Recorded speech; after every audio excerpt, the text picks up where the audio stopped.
today I have with me Miss Catherine, and as per usual, I normally say how I know the people. I actually haven't met Catherine before. This is the first time I've actually seen Catherine. I got her contact through my friend Anthony, and he said she'd be a great person to have on here. And so far, like, we've spoken prior to this, and she's fantastic. And I know she has a lot of knowledge to share. So, Catherine, can you please tell us a bit about yourself? And then 3 fun facts about yourself, and then we'll go into today's topic. So my name's Catherine Ishola. I'm a mother of 2, married. I'm a secondary school teacher. I've been teaching since I left uni, so for the past 12 years. I currently am a stay-at-home mum, so I've stopped teaching. And yeah, 3 fun facts. I can fit my fist in my mouth. I can do a one-handed cartwheel. And I love all things fashion and perfume. Can I just say, for those who are listening rather than watching, so I had to pause. Normally, when people say, I'm like, oh, yeah. But then when you said the fist of life, I'm like, because everyone normally comes with things like, oh, I met this person, I met that person. But you really come with like interesting facts, like real interesting. I thought, I don't think a lot of people can do that. And, spice it up a bit. Cool. You just spice it up a bit with your interesting facts. Yeah. Wow. I am an only child, so I had to find different ways to entertain myself. Fair enough. And it worked. Clearly, it worked. So, that's fine. Okay. So, it's interesting that you brought up, what your background is like and everything in terms of what you do. So today we're going to be speaking on mental health. We'll dip our toes a little bit in education, but we'll focus primarily on mental health. So, prior to delving into the questions, what did family look like to you when you were growing up? What did home look like to you when you were growing up? So for me, I am an only child. It took my mum 10 years to have me. Okay. She had many, miscarriages before having me. So I'm a bit of like the miracle baby. And then when I was 4, my dad passed away. So he passed away with cancer. And so it was just myself and my mum. That's what kind of family was. But the year after my dad passed away, my aunt came to the UK and she had 2 children. So my cousins were with me. So despite being an only child, I really kind of had extended family. And then my other aunt came. So I've always kind of been raised by my mum and my aunts and my cousins as well. So I haven't kind of felt like your typical only child because I've always been really close with my extended family. And did you have so you said your dad passed away when you were very young, 4 years old, and your auntie I'd say you had 2 mother figures in the house, and of course you had your cousins were essentially your siblings, right, that you grew up with. Yeah, I mean, they didn't live with me the whole time. They lived with me for their first year in the country. Okay. Then they lived really locally, so they lived within like a 20-minute walk. Okay, so they were still close. And what did you have any sort of father figure in your life when you were growing up? Did you have any of that at all? No, well, then my mum remarried much later on when I was older. And then currently have a stepdad. Okay, all right. So delving into the mental health aspect. So have you ever suffered from any like mental health issues in the past? Yeah. So after having my first child, I really suffered from postnatal anxiety and insomnia. So it was quite a traumatic time and a good couple of months of just severe kind of anxiety. With it comes depression, lack of sleeping, and I definitely took some antidepressants. I took some medication, as well as just really kind of getting into the word and praying and just trusting God to kind of see me through that process. And by his grace, I definitely, came through. I had a similar experience again with my daughter. After my daughter, I also had anxiety. And the second one, yeah? Yeah, second child, my daughter. I had again anxiety, really high levels of anxiety, and I guess also a case of like almost like PTSD, like the trauma of what happened before all kind of came back. Mm. I had the sleeplessness, the insomnia. And I think just definitely probably since having my children, I've had more cases of anxiety. And in this virus time as well, anxiety, sleeplessness, it's, you know, it's kind of when major kind of incidents occur, my anxiety flares up.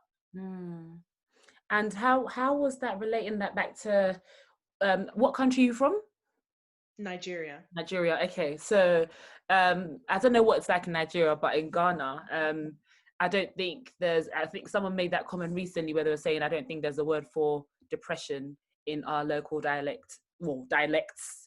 There's like a million of them, but I don't think there's a word for depression. But how did you relay that information back to your mum? How did you express to your mum that you were struggling with, like, Gosh. yeah? How did you do that?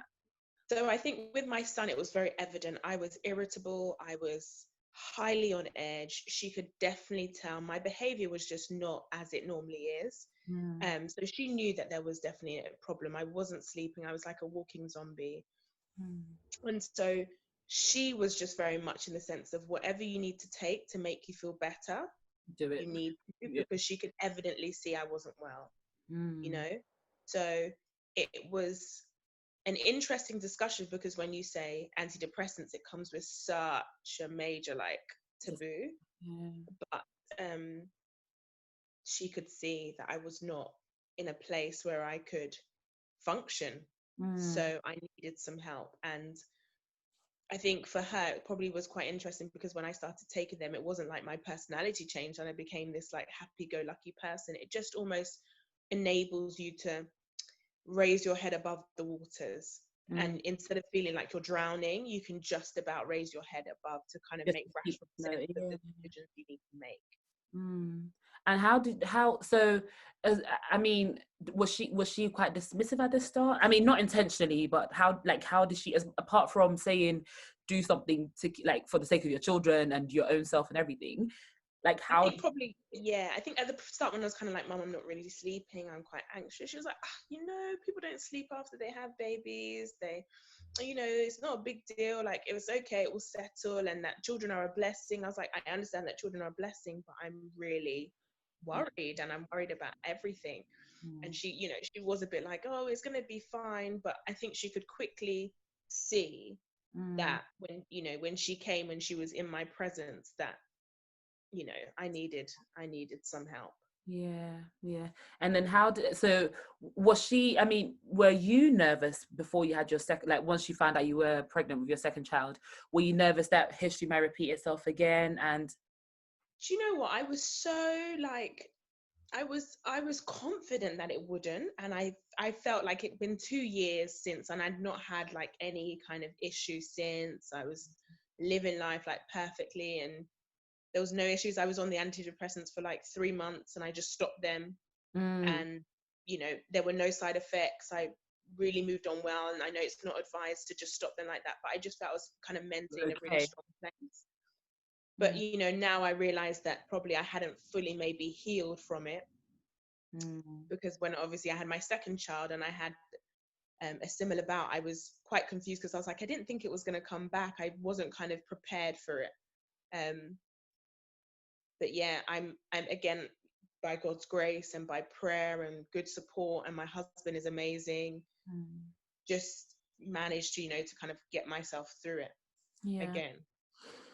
And do you feel like prior to the postnatal depression, without having your dad around or having a father figure per se, like in the home, do you feel like that affected you in any shape or form when you were growing up?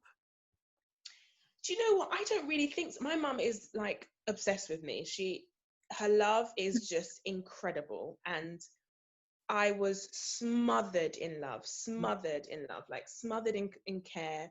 I had aunts who were around me. It was very matriarchal. I guess I didn't feel that longing or loss. I know it sounds strange, and also I was 4, so You didn't get to know him as much. I didn't. I remember my dad, but I don't have like loads of vivid memories of being with him. So it was always my mum and I, and we have such a close relationship, and she knows me so well, and she loved me so hard and so strong that Mm, I didn't feel genuinely that that kind of sense of loss. And then also later on in my life, obviously my mum remarried, and then I had a stepdad as well. So Mm. And do you feel like I mean that clearly the love she had for you, like I normally assume anyway, but you would think the love a mother has for their child is is immeasurable, whatever it is. So do you think that also the love created an avenue for you to be able to speak to her about anything at all, any if you had absolutely, any like absolutely, struggle, yeah, yeah, you just open up to her and be like, mum, struggle absolutely. with this or whatever. Okay. Yeah, definitely. That love was just such an open door that I knew I could never disappoint. I could never really kind of do anything that she wouldn't be there for me for, So Mm. it's essential, yeah. Mhm. Okay.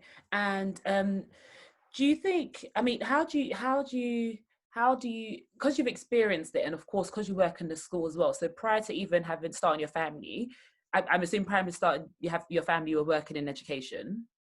Yes. Yeah. So how do you think you're able to create a space for young people to express any challenges they may be going through right now? Because I feel like we're in a very, as much as I think we're in a very visual generation where they're seeing everything, aren't they? So with the social media and everything else, how do you create that avenue for your own children at home? I know with school there's like a structure, but in your own home, how do you create that space for your child to open up to you and be like, mum, this is what's happening, without being dismissive? Or how do you do that? I mean, my children are 3 and 1, so they're not, Yeah, really yeah. much older. But for me, I think that the the most important thing is that kind of loving, stable kind of home. So in the way I interact with my husband, Mm, and the love that they see between us, and the communication that they see, and they see how we interact, and they see how we discuss with each other, and they see how we're open with each other, mm, and also just showing my children just lots of love, and also just asking them, are mm, you okay? How are you feeling? I'm always asking my son, how are you feeling? Are you upset? Why? What's upset you? So just that already is opening the dialogue and the conversation to say, okay, it's a safe place for me to say how I feel, mm, and to say what I'm thinking. And there's an open avenue there where my mum is listening, and she actually cares. And whenever he tries to lie, or and I say to him, you need to tell me the truth, then when he tells me the truth, I can't then just go start shouting at him and beat him, because he's told mhm, me the truth. And I mhm, need to let mhm, him know that when he tells me the truth, that I'm actually willing to hear him and speak to him properly. mm, mm. So I think just that love, the openness, the display in which, as I said, the relationship I have with my husband and how I interact with him, I would hope would create that kind of that space that would be good for them to feel that they could communicate. Yeah. Okay. And I feel like because you're in a school, people would assume that you're able to cheat a bit and you know where you can direct people if they're having any mental struggles at a young age. But that's an assumption. But generally, do you know places that you can recommend people to go to when they have any, like, I mean, be it postnatal depression, be it prenatal depression, be it any type of depression, do you know where you can direct people to? You're aware of organizations?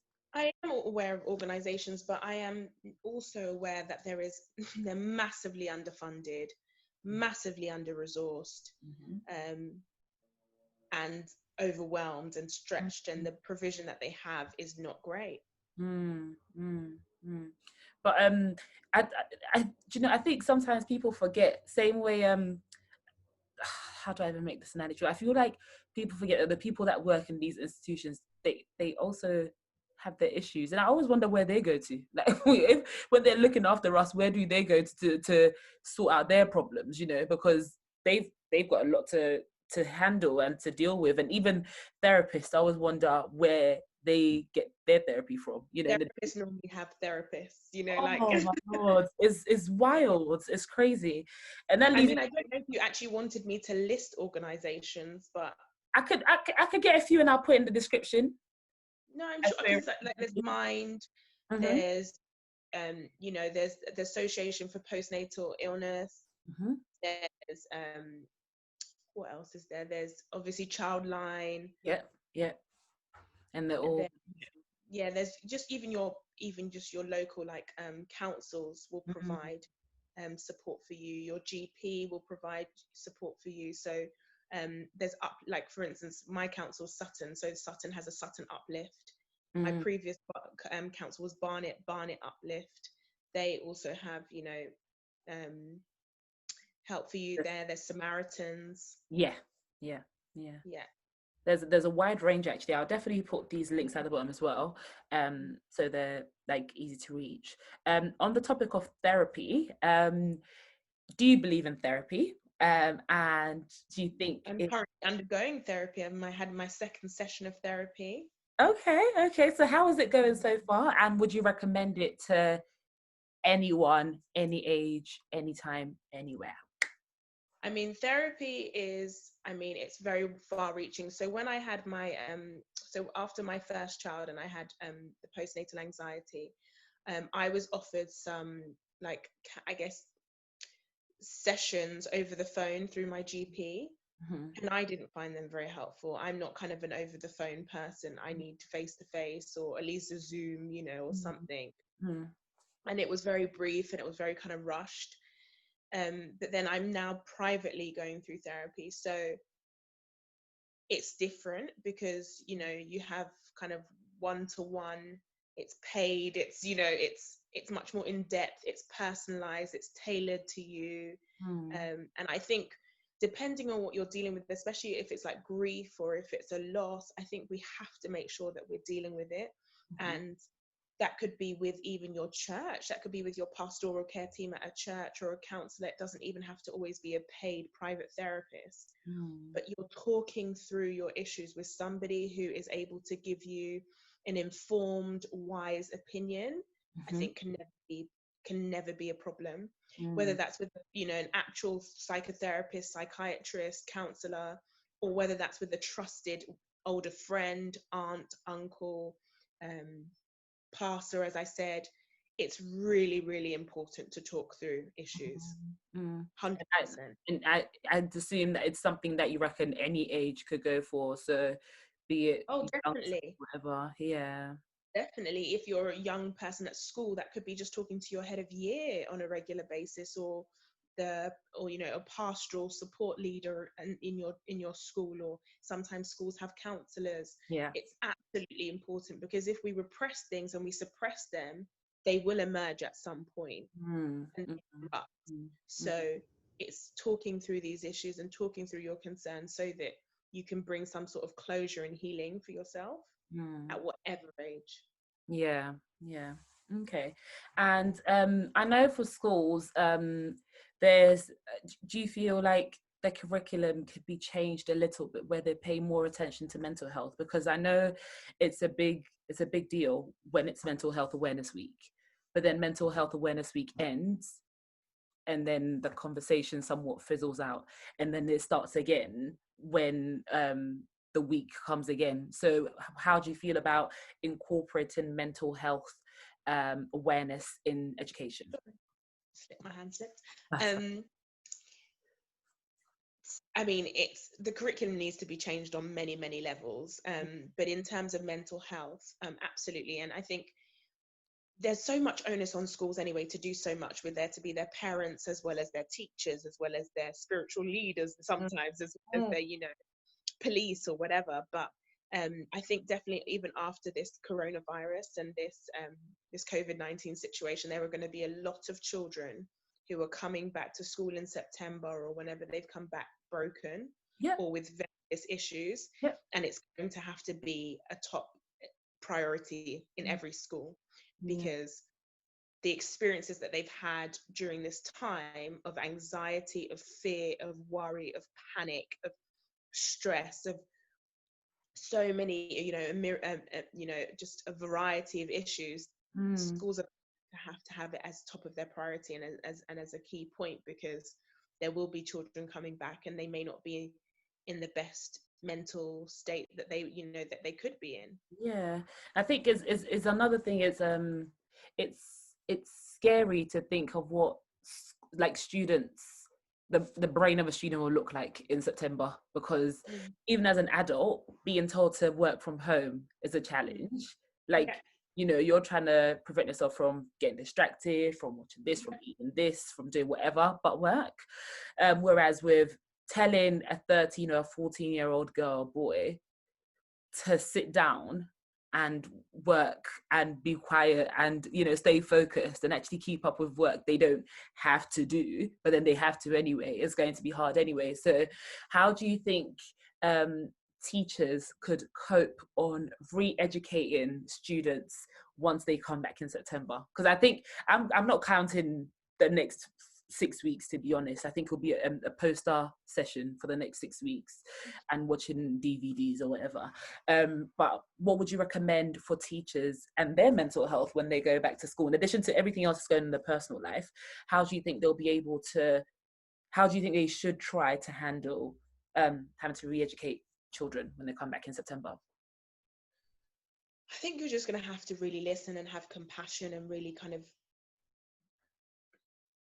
be observant of your students. If you see that students are struggling, if you see that students aren't really paying attention or they're lacking focus, I think we're going to have to be really mindful about the students, and when they're coming back in, that we're not just going into the class blind. We need to really just I think just be really observant and really sensitive to the fact that there may be changes in behavior, changes in demeanor, changes in how people are responding to you, and just following that up and being vigilant about following it up.